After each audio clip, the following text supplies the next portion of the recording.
दोस्तों, स्वागत है आपका हमारे चैनल में।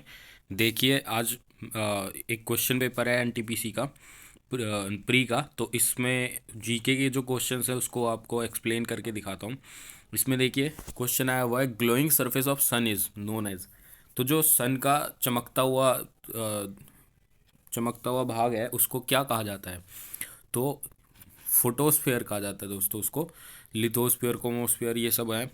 इसके बाद दूसरा क्वेश्चन है, देखिए मैथ का क्वेश्चन है। मैथ के क्वेश्चन को अलग से करके दिखा देंगे।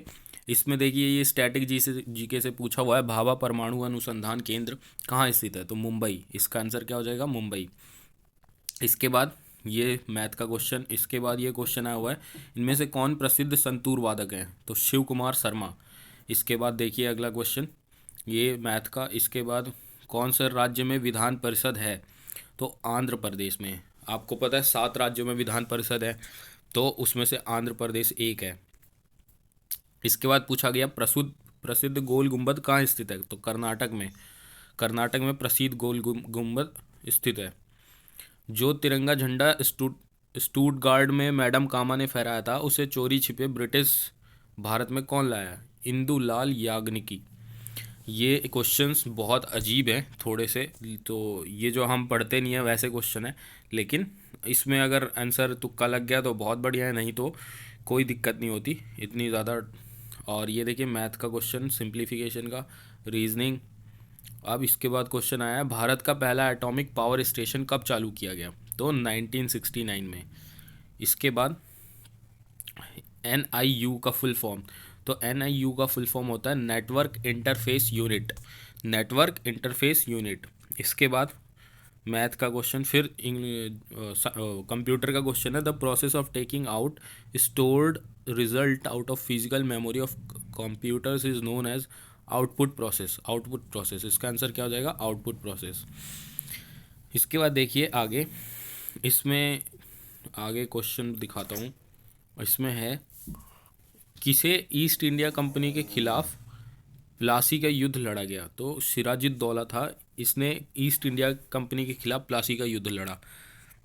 तो इसके बाद आगे देखिए जीके के question, where is the headquarter of United Nation Security Council located? New York. New York. तो ऐसे क्वेश्चन आते हैं। देखिए दोस्तों कैसे क्वेश्चन आ रहे हैं वो आपको दिखा रहा हूँ। तो आप लोगों को मेंस के लिए क्या करना पड़ेगा, तो ये बता रहा हूँ आपको। देखिए, निम्न में कौन सा कंप्यूटर सिस्टम में ऑक्सिलरी मेमोरी का हिस्सा नहीं है? P ROM. P ROM. ठीक है। तो ये आपको बहुत फ़ायदा देंगे पेपर मेंस के लिए। तो इसमें क्वेश्चन है, 49th पैरेलल के बीच कौन सी सीमा है? तो USA और कनाडा। जैसे 10 degree channel 9 degree 8 degree India को डिवाइड करता है, लक्षद्वीप, मिनिकॉय, अंडमान निकोबार अलग अलग। तो ऐसे ही ये 49th पैरेलल है। इसके बाद देखिए अगला क्वेश्चन। अगला क्वेश्चन देखिए आगे। हाँ, ये देखिए इकोनॉमिक्स से क्वेश्चन है, नेट नेशनल प्रोडक्ट। तो इसको हम कैसे निकालते हैं? तो net national product is equal to GNP, gross national production, minus depreciation. Depreciation को माइनस कर देते हैं ना, नेट निकल जाता है ग्रॉस से। इसके बाद क्वेश्चन पूछा गया, JSS। JSS मीन्स जन शिक्षण संस्थान। ये इसको संचालन कौन करता है? तो कौशल विकास और उद्यमिता मंत्रालय। इसके बाद देखिए, the theory of relativity associated with Albert Einstein. ये इनका। इसके बाद देखिए क्वेश्चन आया हुआ, कौन सी परियोजना उत्तराखंड में है? तो Tehri hydro power complex. Sharavati नदी पे है, कर्नाटक में। ठीक है। इसके बाद देखिए, कौन सी अदिश राशि है? अदिश और सदिश राशि ये दोनों होती है। अदिश में जिसमें दिशा नहीं बतानी होती, और सदिश जिसमें दिशा के साथ होती है। तो द्रव्यमान हर जगह इक्वल ही होता है, आपको पता है, चाहे आप मार्स पे चले जाइए या इंडिया वर्ल्ड पे आ जाइए, हर जगह इक्वल होता है। तो मास में कोई भी दिशा नहीं होती, तो इसलिए अदिश राशि है ये। इसके बाद पूछा गया है कि कौन से राष्ट्र ने 5 बार कॉमनवेल्थ गेम की मेज़बानी की है? तो ऑस्ट्रेलिया ने 5 बार कॉमनवेल्थ गेम की मेज़बानी की है। इसका देखिए आंसर नहीं दिया इन्होंने। इसके बाद ये देखिए मैथ का क्वेश्चन है। इसके बाद ये रीजनिंग का क्वेश्चन। फिर आ गया क्वेश्चन, देखिए साहित्य अकादमी का मुख्यालय कहाँ है? नई दिल्ली। तो ऐसे बहुत क्वेश्चन आ रहे हैं जो हेडक्वार्टर पूछे जा रहे हैं। इसमें देखिए पूछा गया था yen is the currency of Japan. Yen कहाँ की करेंसी है? जापान। आप लोगों का थोड़ा भी टाइम वेस्ट नहीं होने देंगे, और इसमें मैं आपको ये दिखा रहा हूँ कि ये 28 फरवरी का सेकंड शिफ्ट, 28 दिसंबर का सेकंड शिफ्ट का एग्ज़ाम है जो सबसे पहले किया गया था। इसके बाद देखिए क्वेश्चन पूछा था disease related with apple is known as fire blight. Fire blight, ठीक है। और किसी ने ऑप्शन चौथा लगाया। भारत में राष्ट्रीय आय की गणना का प्रयास सबसे पहले किसने किया था? तो दादा भाई नौरोजी ने किया था सबसे पहले भारत में राष्ट्रीय आय की जनगणना। इसके बाद देखिए अगला क्वेश्चन है, भारत के संविधान में निम्नलिखित में से कौन से संविधान संशोधन में नागरिकों के लिए मौलिक कर्तव्यों को शामिल किया गया था? तो मौलिक कर्तव्य किस समय शामिल किए गए थे? 42 में। और इसमें कितने मौलिक कर्तव्य? 11। पहले 10 थे। इसके बाद देखिए अगला क्वेश्चन, मैथ को मैं अलग, आप लोग कमेंट बॉक्स में कमेंट कीजिएगा तो मैथ अलग से करवा देंगे, रीजनिंग भी। इसके बाद देखिए पूछा गया कि किस फिल्म में सर्वश्रेष्ठ फिल्म वर्ग में फिल्म फेयर पुरस्कार मिला था 2020 में? तो आपको पता है ये गली बॉय सारे अवार्ड्स लगभग जीत चुका था। और इसके बाद टैक्सोनॉमी का जनक किसे कहते हैं? Karl Linnaeus. ये साइंस की बुक में, लूसेंट की साइंस की बुक में सबसे पहले ही दिया गया है, कार्ल लिनियस। इसके बाद देखिए अगला क्वेश्चन, पहला भारतीय संचार उपग्रह कौन सा था? तो एप्पल था सब पहला भारतीय संचार उपग्रह, एप्पल। इसमें कंफ्यूज मत होइएगा। आर्यभट्ट सबसे पहला था, आर्यभट्ट सबसे पहला सैटेलाइट था, वो संचार उपग्रह नहीं था, सिर्फ सैटेलाइट था। इसके बाद देखिए अगला क्वेश्चन पूछा जा रहा है, भारत सरकार ने इंद्रधनुष फ्रेमवर्क कार्यक्रम की शुरुआत किस लिए की थी? तो सार्वजनिक क्षेत्रों ने के बैंकों का पुनरुद्धार करने के लिए। सार्वजनिक क्षेत्र हैं वो लोग अच्छे काम नहीं कर पा रहे जो, उनके लिए। इसके बाद क्वेश्चन पूछा गया, कौन सा पुरस्कार केवल संगीत में दिया जाता है? ग्रैमी पुरस्कार, आपको पता ही है, यो हनी सिंह ग्रैमी पुरस्कार लाना चाहते थे। और इसके बाद देखिए आगे, मोपला विद्रोह किन वर्षों के बीच में हुआ? तो मोपला विद्रोह आपको पता है 1921-22 में हुआ था। इसके बाद अगला क्वेश्चन है, according to which law at constant temperature the volume of gas is inversely proportional to pressure? तो बॉयल्स लॉ होता है, इसके अंदर जो कांस्टेंट टेम्परेचर होता है वो वॉल्यूम गैस का इन्वर्सली प्रोपोर्शनल होता है। इसके बाद अगला क्वेश्चन देखिए, वह नहीं, ये नहीं। इसके बाद देखिए ये भी रीजनिंग का है। इसके बाद क्वेश्चन पूछा गया, जलियांवाला बाग नरसंहार किस तिथि को हुआ था? तो सबको पता है 13 अप्रैल 1919 को हुआ था।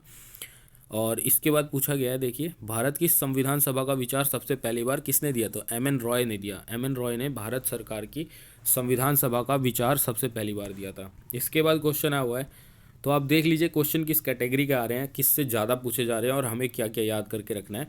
इसमें देखिए पूछा गया, which colour is associated with the revolution in fertilisers? Fertilisers में ग्रे कलर फर्टिलाइजर्स से रिलेटेड था। तो ब्लैक गोल्डन किससे था? गोल्डन जूट से। ब्लैक कोयले, पेट्रोलियम कोयला। इसके बाद देखिए अगला क्वेश्चन है, इसका अगला क्वेश्चन देखिए क्या है, हु रिसीव, ये क्वेश्चन है, who receive the Nobel prize for economic science in 2020? तो सबसे मेन पार्ट क्या है, नोबेल प्राइज़ को तो हमेशा ही याद रखना है। आप 2022 में भी मिलने वाले हैं तो उसको भी जल्दी से याद कर लेंगे। शॉर्ट ट्रिक बता दूंगा मैं उसकी याद करने की। तो अभी तो इसका आंसर हो जाएगा रॉबर्ट बी विल्सन। इसके बाद देखिए अगला, निम्नलिखित में से क्या परिसंचरण तंत्र का अंग नहीं है? परिसंचरण तंत्र जो डाइजेस्टिव सिस्टम, इसमें कौन सा अंग नहीं है? परिसंचरण तंत्र होता है जो खून इधर से उधर ले जाया जाता है और रक्त ब्लड पंप किया जाता है। तो ये बड़ी आंत इससे रिलेटेड नहीं है क्योंकि ये डाइजेस्टिव सिस्टम का पार्ट है। इसके बाद पृथ्वी ग्रह का वह क्षेत्र जहाँ जीवन मौजूद है उसे क्या कहा जाता है? जैवमंडल। जैवमंडल कहा जाता है। इसके बाद जलियांवाला बाग नरसंहार किस वायसराय के कार्यकाल के दौरान हुआ था? तो ये लॉर्ड चैम्सफोर्ड, 1919 में लॉर्ड चैम्सफोर्ड थे, उनके शासनकाल के दौरान हुआ था। इसके बाद क्वेश्चन पूछा गया, ग्लोबल क्लाइमेट चेंज अलायंस का कार्यक्रम किससे रिलेटेड है? तो यूरोपियन संघ से। इसके बाद पूछा गया, लाइकेन्स जो होते हैं वो ऐसा जीव है जो वो किस चीज़ की चेतावनी देते हैं? तो लाइकेन्स वायु प्रदूषण की जानकारी देते हैं। वो वायु प्रदूषण ऐसा होता है जैसे पानी जहाँ पे जमा रहता है तो वहाँ पे वो बहुत सारे आ जाते हैं, तो वो वहाँ पे ये समझ लिए कि वायु प्रदूषण है। वो ये इंडिकेट करते हैं। इसके बाद अगला क्वेश्चन है, देखिए इसका अगला क्वेश्चन जीके का आप लोगों को दिखा रहा हूँ। तो ऐसे ही बेहतरीन चीज़ों के लिए हमारे चैनल को लाइक शेयर सब्सक्राइब कर दीजिए और दोस्तों के साथ शेयर कर दीजिए। आप लोगों को ये बहुत अ, अच्छे से बताया जा रहा है। अब इसमें देखिए, इसमें बोला गया है कि कौन सा अलग है, कौन सा अलग है। तो hammer throw, discus throw, shot put, ये तीनों चीज़ें अलग है। गोल्फ एक पूरा गेम है और हैमर थ्रो, डिस्कस थ्रो, ये सब एक गेम के शॉट्स हैं। इसके बाद अगला है, इसमें पूछा गया है कि निम्नलिखित में से निष्कर्ष दिए गए कथन से प्राप्त किया जा सकता है कि नेट उत्तीर्ण होना आवश्यक है। इसमें बोला गया है व्याख्याता के लिए पद आवेदन के लिए नेट उत्तीर्ण होना आवश्यक है। तो इसमें क्या बन सकता है, तो नेट उत्तीर्ण करने वाले ही कॉलेज पढ़ाई के लिए अप्लाई कर सकते हैं। इसके बाद देखिए अगला क्वेश्चन, आप लोग ये देखिए, ये क्वेश्चन है, ये रीजनिंग का क्वेश्चन है। इसमें बता देता हूँ आप लोगों को, निष्कर्ष दिया गया है। तो ये इसमें क्वेश्चन दिया गया है कि परीक्षा शुल्क के देर से भुगतान के लिए छात्रों को जुर्माना देना पड़ता है। तो इसका क्या बन सकता है, परीक्षा शुल्क के देर से भुगतान के लिए होने वाला जुर्माना राजस्व का बड़ा स्रोत है? नहीं, इसका हो जाएगा यदि शुल्क का भुगतान समय पर किया जाना चाहिए, अन्यथा उन्हें जुर्माना देना होगा। तो आप लोग देखिए, ये कुछ क्वेश्चंस थे, 40 क्वेश्चन एनटीपीसी 28 दिसंबर सेकेंड शिफ्ट के, जो आप लोगों के लिए बहुत बेनिफिशियल होंगे। क्योंकि पिछली बार 2016 में जब फॉर्म निकले थे तो उसमें प्री से ही बहुत सारे क्वेश्चन एज इट इज़ उठ के आ गए थे। तो इसीलिए आप लोगों को मैं प्री के पेपर करवाना स्टार्ट कर चुका हूं, जिससे आप लोगों को बहुत बेहतरीन एक्सपीरियंस मिलेगा और अच्छे अच्छे क्वेश्चंस मिलेंगे आपको। तो उसमें नंबर्स गेन करने में ज़्यादा टाइम नहीं लगेगा आप लोगों को, और ये टाइम की बचत भी होगी। तो ऐसे ही बेहतरीन वीडियोस के लिए हमारे चैनल को लाइक शेयर सब्सक्राइब कर दीजिए और दोस्तों का शेयर कर दीजिए और थोड़ा सा साथ दे दीजिए दोस्तों, जिससे बेहतरीन वीडियोस आप लोगों को टाइम टू टाइम मिल सके। धन्यवाद दोस्तों।